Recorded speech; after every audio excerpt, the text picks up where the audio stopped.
अब मैं कहां से पूरा करूंगा सब कुछ? कहां से करूंगा बाकी का खर्चा? एक ही तो बेटी है हमारी,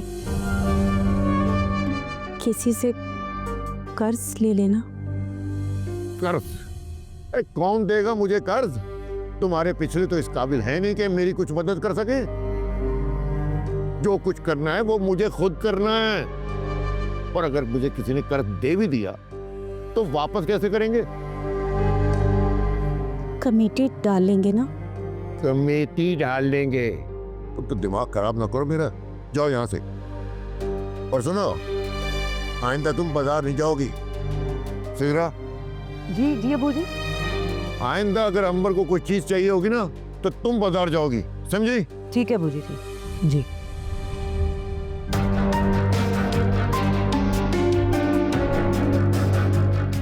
एक तो मुझे समझ में नहीं आता कि आप जैसी औरतों को इतनी सेंस नहीं है कि कहाँ पैसे लगाने हैं और कहाँ बचाने हैं। वैसे अम्मी जी बुरा न मनाइएगा, आप में अकल नहीं है।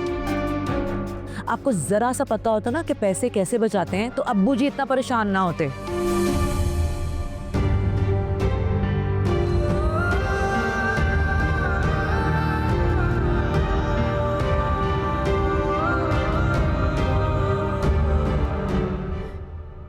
ये देखो कैसा है। अच्छा, हाँ मगर फरखंदा को तो बिल्कुल भी पसंद नहीं आया। वो तो मैं इसलिए कह रही थी कि उसकी कीमत बहुत ज्यादा है, बहुत महंगा सेट पसंद किया है इन्होंने।